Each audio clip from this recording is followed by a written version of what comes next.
Hermione's Song, Chapter 10. Hogsmeade. Harry, Ron, and the Doctor stood watch over the frozen manticore/giant canary until two men dressed in the Ministry of Magic robes popped into existence next to them. The Ministry men scratched their heads in confusion at the creature in the middle of the street. All of the color drained from Ron's face when he recognized the taller, red-headed man. "Dad, I can explain," he stammered. Arthur Weasley turned at the sound of his youngest son's voice.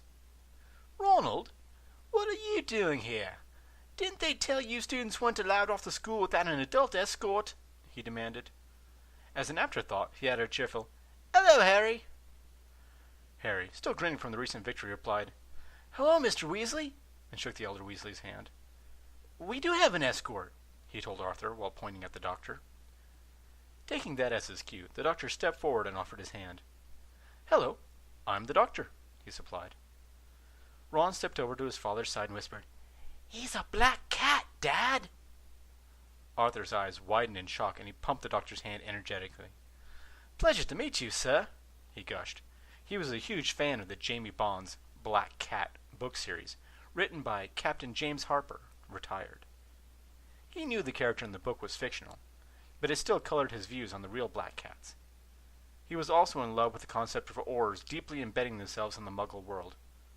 "Sir, we were contacted about a rogue manticore attacking the village.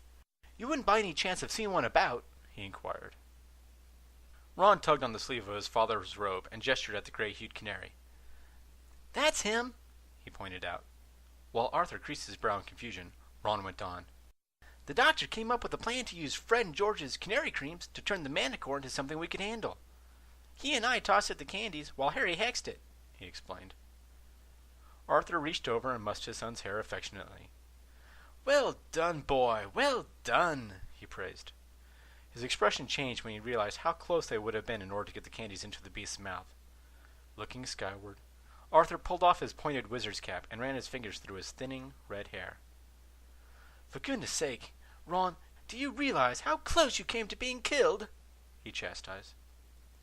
Ron swallowed hard, remembering the encounter vividly. "Trust me, Dad, that was pretty much on my mind the entire time," he admitted. Arthur shook his head in dismay. "To be on the safe side, let's keep this little incident from your mother, shall we?" he suggested. "If she finds out, she may never let you out of the house again," he warned. Ron gulped loudly again and nodded vigorously. "Good. Now if you three will excuse us, Bob and I will transport this thing to somewhere a bit more secured," he told them. Arthur and the other Auror pointed their wands at the manticore/canary, muttered some brief incantations, and disappeared in a flash of blue light, taking the beast with them. The Doctor clapped his hands once and rubbed them together. "Now that's settled. Time for me to go pick up my present for Miss Granger," he told his friends. He spun on his heels and started walking down the street at a brisk pace. Looking up and down the street at the shops closed due to the manticore attack, Harry hurried to catch up with the Doctor. "Looks like they're all shut up tight, Doctor. We can say you and I went in together on the miniature castle," he offered. The Doctor smirked at Harry. "That's a generous offer, Harry, but I'm not getting your present at a shop," he said cryptically. They reached the end of the street, and he began fishing around in his pocket for the TARDIS key. Ron squinted his eyes to make sure he was seeing things correctly. "Police box? What's a police box?" he asked. Harry shrugged his shoulders in reply. The Doctor put his key in the door and looked over his shoulder, saying, "Be back in a jiffy." He went inside and shut the doors behind him before the young men could follow. The two Gryffindors looked at each other quizzically as strange noises came from the large blue box. The noises became louder as the box faded from sight.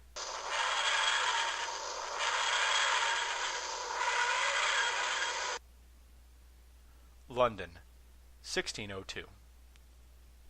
A middle-aged man sighed as he put his hands on the middle of his back and stretched.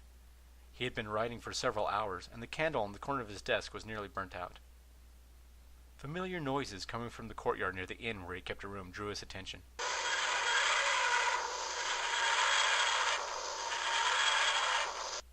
Smiling like a fool, he shot out of his chair and raced outside. As soon as the Doctor opened the door, he saw his friend leaning against the side of a building in front of him. The man straightened up and walked towards him, his arms held out wide. "Doctor, what a wonderful surprise to see you," the man said. Of course, it's always a surprise when you show up, but you get my point, he added. The doctor embraced his friend and then stepped back. Good to see you too, Bill, he replied. He noticed the wordsmith looking over his shoulder at the TARDIS as if he were expecting something. What? The doctor inquired. When no one else came out of the magic box, Bill looked at his friend and gave him a devilish smile. Just seeing if you brought anyone else along with you, he replied. I was so hoping it would be that delicious redhead girl and her handsome boyfriend. I still think I can talk them both into a night of fun and frivolity back in my room, he said suggestively. The doctor was forced to pause as he dealt with that mental image. Right, sorry. Just me this time around, he told the slightly disappointed Bard. I'm actually here to ask a favor of you, the doctor informed him. Bill performed an elaborate, deep bow. For my doctor, anything, he said graciously.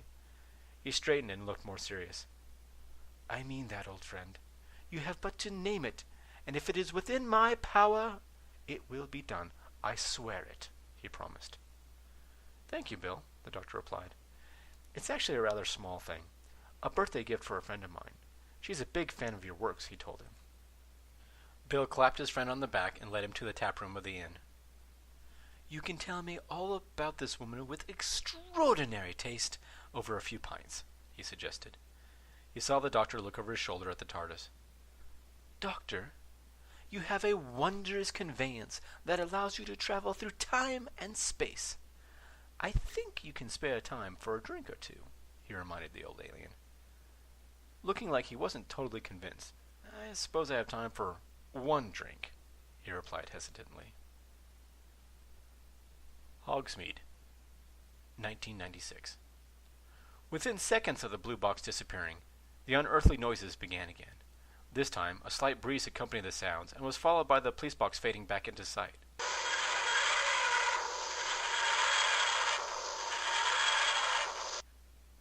What was that all about?